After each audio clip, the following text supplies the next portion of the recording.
नमस्कार, मैं Rahul SL counsellor अपने YouTube चैनल पर एक बार फिर से आप सभी विद्यार्थियों का स्वागत करता हूं। उम्मीद करता हूं आप सभी अपने घर में स्वस्थ होंगे, सुरक्षित होंगे। तो आज का वीडियो भी आप सभी विद्यार्थियों के लिए बहुत ही महत्वपूर्ण होने वाला है। जो विद्यार्थी ऑनलाइन कक्षा लेने में असमर्थ रहे, तो हम उन सभी विद्यार्थियों के लिए आज फिर एक नए विषय पर YouTube वीडियो के माध्यम से उपस्थित हैं। आज का विषय है हिंदी ए, BA प्रोग्राम फर्स्ट सेमेस्टर का हिंदी ए विषय MIL का हिंदी भाषा और साहित्य। वीडियो को आगे बढ़ाने से पूर्व आप सभी विद्यार्थियों से अनुरोध करूंगा कि चैनल को ज्यादा से ज्यादा सब्सक्राइब करें, ज्यादा से ज्यादा शेयर करें, ताकि इस वीडियो का सभी विद्यार्थियों को लाभ मिल सके। और लाइक कर दीजिए। यदि आपके मन में कोई भी डाउट हो, कोई भी प्रश्न हो, तो कमेंट बॉक्स में अपना प्रश्न जरूर लिखें। मैं आप सभी के प्रश्नों का उत्तर देने का प्रयास करूंगा। तो चलिए वीडियो को आगे बढ़ाते हैं। तो आज के वीडियो में हम चर्चा कर रहे हैं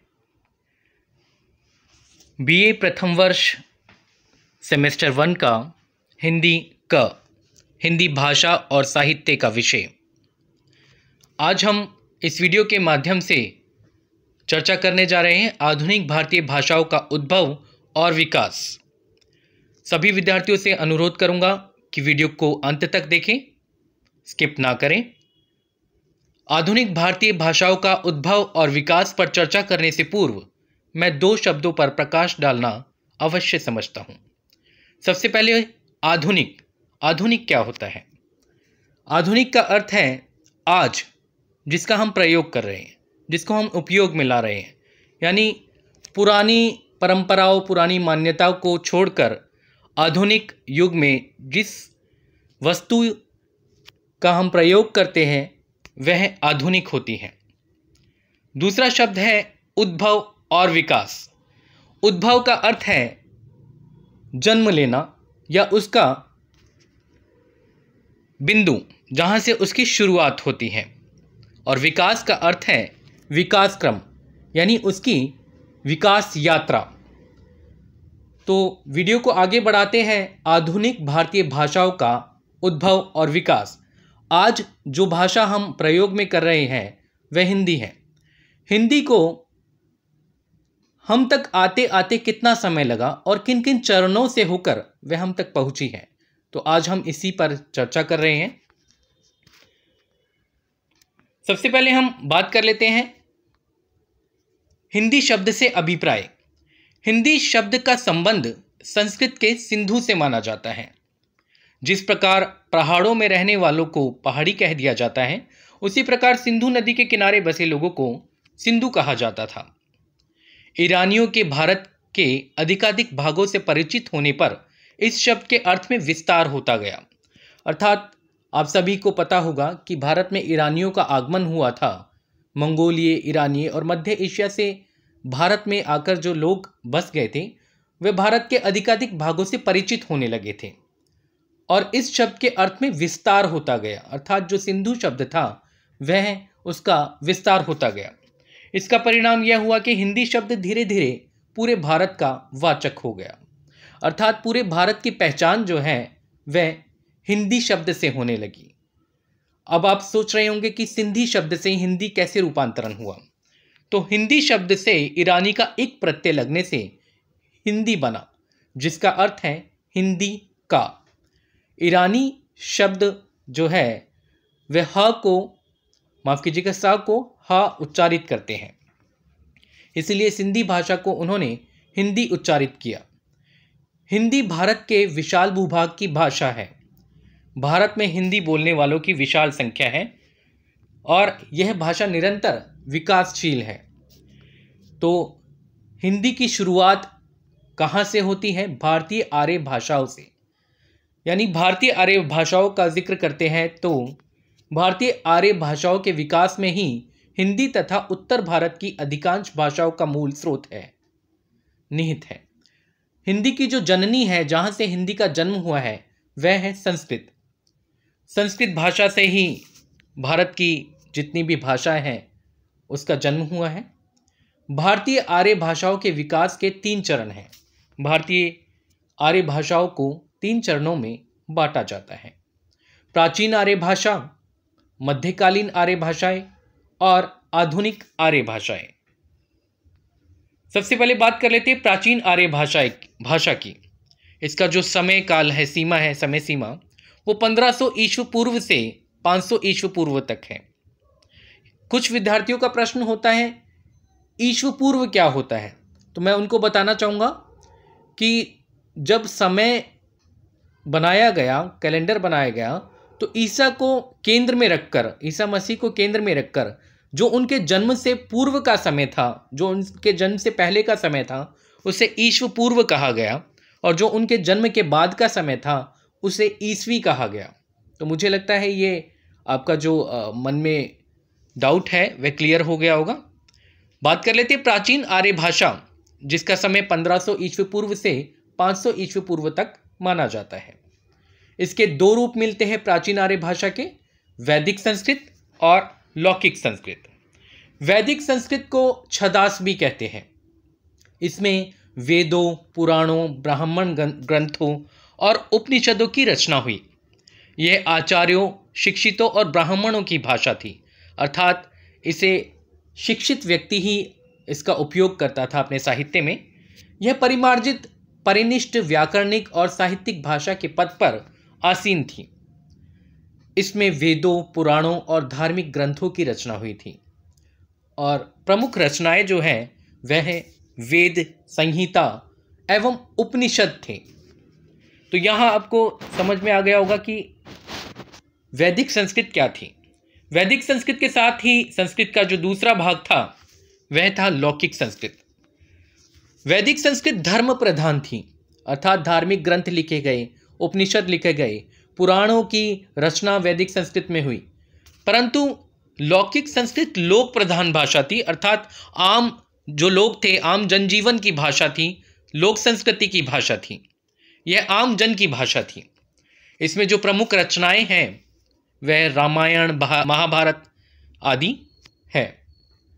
प्रमुख रचनाकारों की बात करते हैं लौकिक संस्कृत के, तो महर्षि वाल्मीकि, वेदव्यास, कालिदास, अश्वघोष, भारवी, माघ, भवभूति, विशाख, दंडी और श्रीहर्ष, ये सभी लौकिक संस्कृत के प्रमुख रचनाकार थे।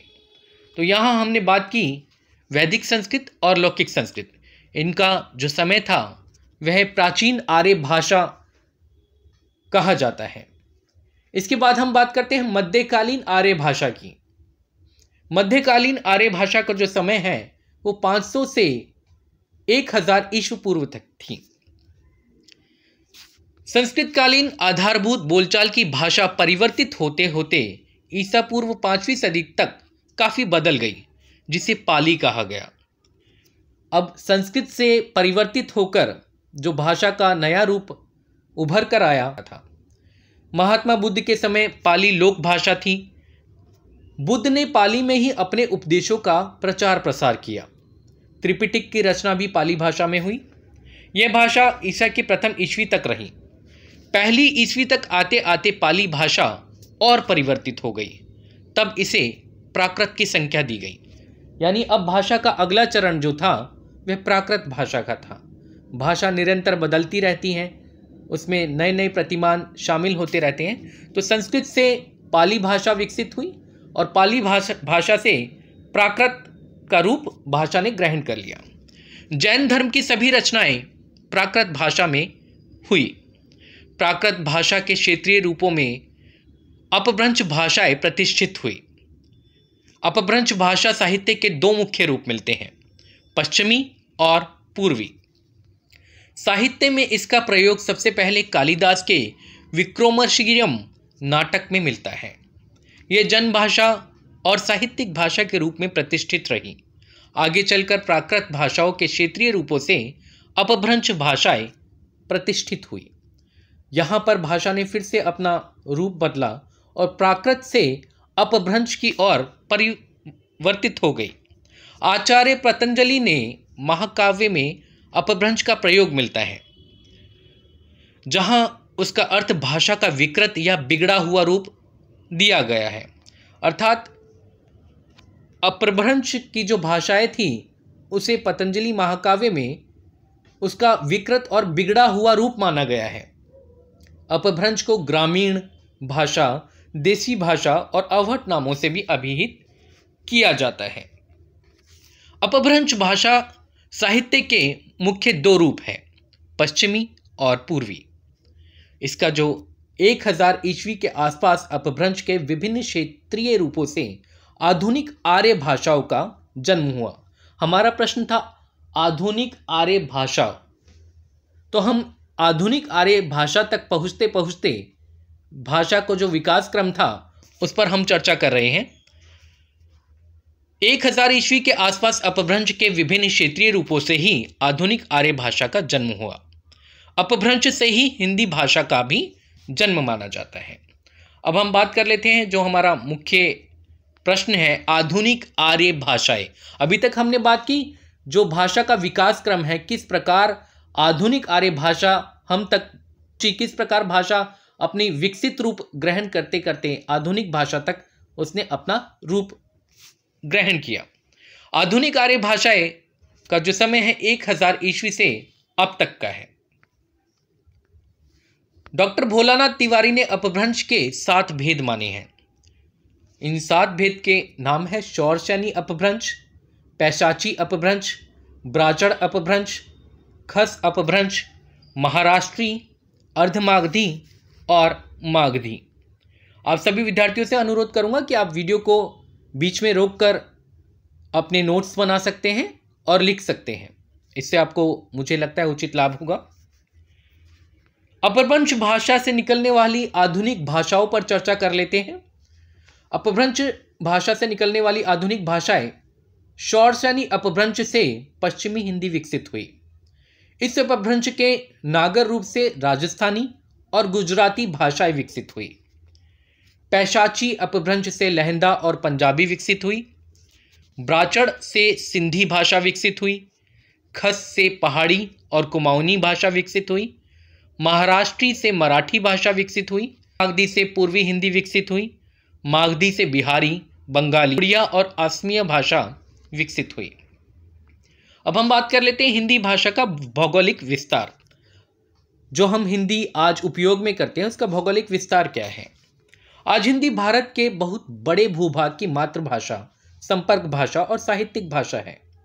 हिंदी के अनेक भाषा रूप प्रचलित हैं। इन्हें हिंदी की उपभाषाएं या बोलियां कहा जाता है। हिंदी भाषा को 5 खंडों में विभाजित किया जाता है।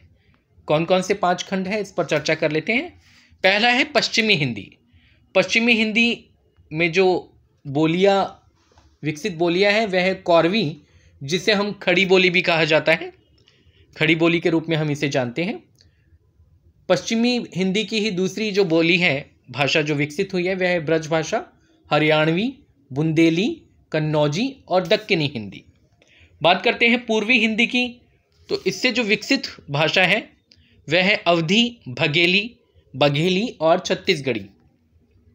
तीसरी राजस्थानी। राजस्थानी से जो विकसित भाषाएं हैं या उप भाषाएं हैं वह है मारवाड़ी, जयपुरी, मेवाती और मालवी। चौथा है पहाड़ी। पहाड़ी से पश्चिमी पहाड़ी और मध्यवर्ती पहाड़ी विकसित हुई। और पांचवा है बिहारी। बिहारी से भोजपुरी, मगही और मैथिली भाषा विकसित हुई। तो यहां हम चर्चा कर चुके हैं आधुनिक भारतीय भाषाओं का उद्भव और विकास। उम्मीद करता हूं कि आपको मेरे द्वारा जो दिया गया लेक्चर है इससे उचित लाभ मिलेगा। वीडियो के अंत में एक बार और आप सभी विद्यार्थियों से कहना चाहूँगा कि जो विद्यार्थी एसओएल की बुक प्राप्त करने की प्रतीक्षा कर रहे थे उनको एसओएल में बुक प्राप्त होना चालू हो गया है। तो जो विद्यार्थी बीए पॉलिटिकल ऑनर्स और इंग्लिश ऑनर्स प्रथम सेमेस्टर के विद्यार्थी हैं वे जाकर अपनी बुक एसओएल से ले सकते हैं। और आने वाले कुछ दिनों में सभी विषय की किताबें आपको उपलब्ध होने वाली हैं। और विद्यार्थियों से यह भी कहूँगा कि आपकी मार्च में होने वाले जो परीक्षाएं हैं उनकी डेट शीट भी आ गई हैं, तो आप चेक कर सकते हैं।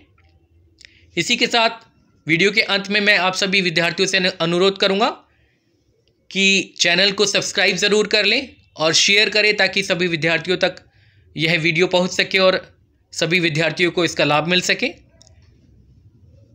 और बेल आइकन को ज़रूर दबाइएगा ताकि जो भी मैं वीडियो अपलोड करूं वो आप तक पहुंच सके। आने वाले दिनों में मैं और भी विषय पर वीडियो उपलब्ध कराने का प्रयास करूंगा। तो इसी के साथ मैं वीडियो में आप सभी से अलविदा लेता हूं। धन्यवाद। जय हिंद, जय भारत।